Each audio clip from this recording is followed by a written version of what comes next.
So in the previous video we talked about the circular implementation of the queue. Now let's write down the detailed operations and their algorithm. So we have to talk about 5 operations on the queue. First is create new. So first of all, how our queue will look like. So if I talk about my queue as an abstract data type, it has following elements inside it. It stores its data in an array A, and then it has integers head and tail, and then it has certain operations. So this is the data part of my queue, and this is the operation part of my queue.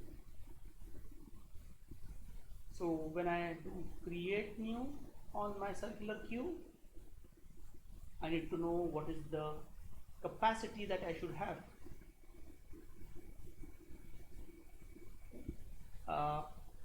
And then underlying this operation, what I should do is I should really have a dot create new. And now remember, the way we are implementing circular queues, if your underlying array has n slots, we are able to store only n-1 elements. So again, it depends on you how you want to interpret this capacity. Do you want to interpret this capacity as capacity of the array or capacity of the queue? Okay, so let's write this method assuming that this capacity should represent capacity of my queue. In that case, I should create the array of size capacity plus 1. Okay. So now we are saying that when I'm telling to create a new queue of size capacity, the underlying array is going to have one extra element. So if you want queue of capacity 5, this will be array of size 6. Okay. And then I will set my head equal to 0 and tail equal to 0. So if you try to visualize our circular queue again, so let's have it with 1, 2, so number of slots starting from 0, 1, 2, 3, 4. So there are total 5 slots here, and the capacity of queue is 4. Okay, so this is the queue with capacity equal to 4, and if you talk about underlying array a dot length, it is 5. Okay, so that's the queue that we have created, and that's all that you need, and then you are done here with your create new. Once you create the queue, you need to check other things. Is the queue full? Is the queue empty? So let's write the operation is empty, and this is going to return either true or false. And our condition for queue being empty is that the queue is empty if both head and tail point to the same index.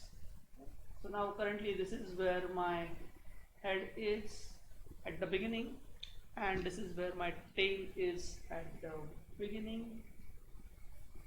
This indicates my queue is empty. So my queue is going to be empty if I'm going to check my head is equal to tail. If this is true, then I have to return true.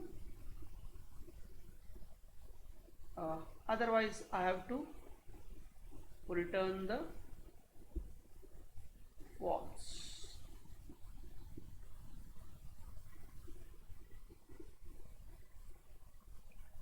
That's really all that I have here. Okay, that's how I check if my queue is empty. If both head and tail point to the same slot, my queue is empty. Okay. Next I have to check if my queue is full. Okay, so I'm going to check is full, and then first thing I need to check is if my tail is such that it is one step behind in this circular order. Okay, so for doing that, we'll ask question if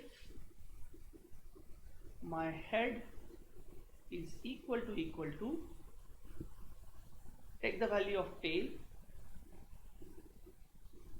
and add 1 to it. Okay, so we will call it, say, C add, circular add 1.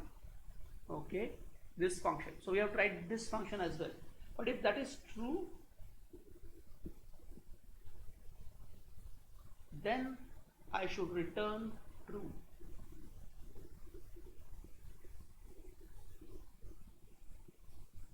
Then I'm done here, and otherwise I should return a false.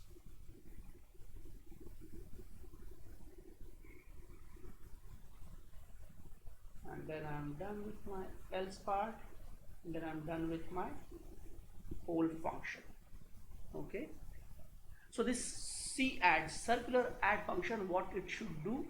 So let's go and write this function C add. It takes in a value v. Okay, and then what it does, okay, what it does is, see, the value of any pointer here should range from 0 to 4 given the capacity of the queue, right? So what we should do is that, given the value v, ask the question if v is equal to what is whatever is the underlying array A, okay, or the let's talk in terms of capacity of the queue. So if v is equal to the capacity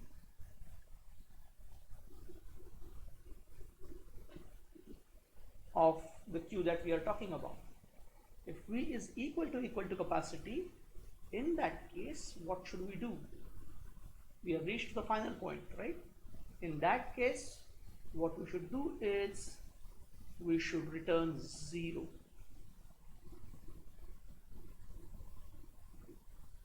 Then we are done. Otherwise, what we should return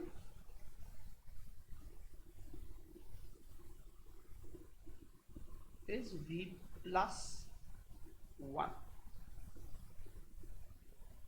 Okay, and then we are done with else part, and then we are done with the circular add part as well. So this circular addition function, what it really does is increments the value of v by 1 in a circular manner. So if I give, say, v at 0, I will get 1 as the output. If v is 1, I'll get 2 as the output. If v is 2, I'll get 3 as the output. If v is 3, I'll get 4 as the output. If v is 4, which is equal to capacity of my queue, in that case I'm going to get 0 as the answer. And that's how my tail pointer or head pointer, whichever pointer I move in a circular fashion, it will keep on moving. Remember that when we say that return v plus 1, we are saying that it does not affect the original v. It returns just a value v plus 1. So when we say C add tail, we are not really changing the value of tail. Okay? We are just getting a value by calling function C add. Okay, so now we know how to check if our queue is full.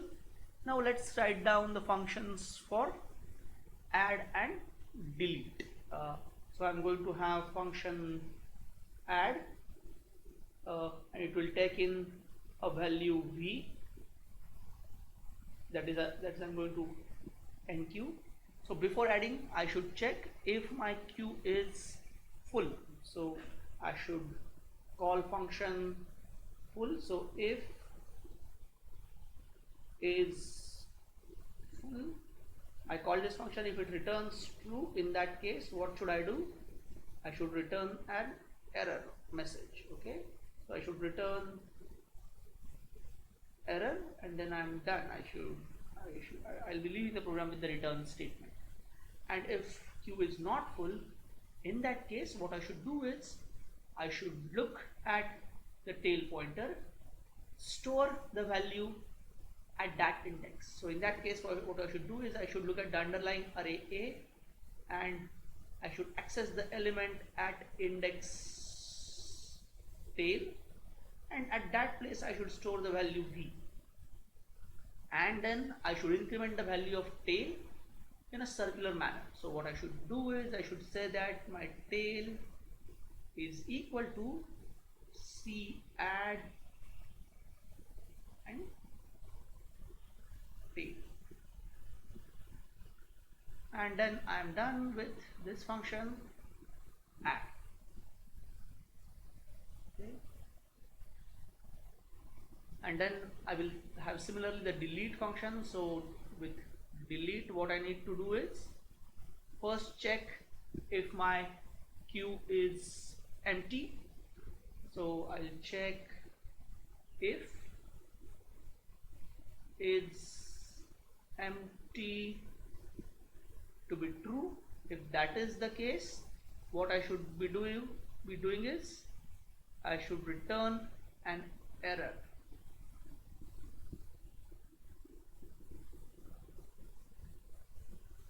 And if that is not the case, in that case I should first get my answer as the element in the underlying array A, which is pointed by head.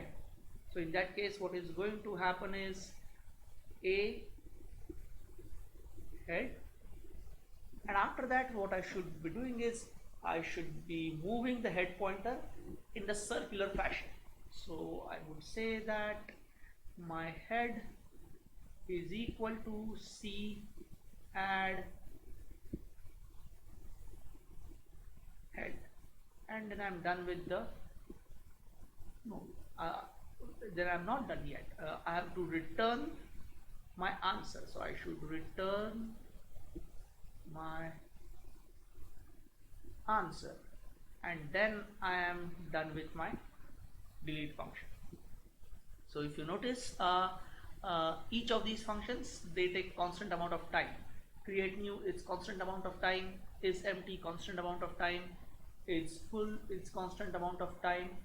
Then the addition, circular addition by one is also constant amount of time, and add, delete are also constant. Okay? So now we are able to do each and every operation of the queue in constant amount of time, and that's the circular queue for you. Here we have sacrificed one slot. There are ways to utilize each and every slot in the circular queue, but we will come back to those more efficient implementations if we have time at the end of the course.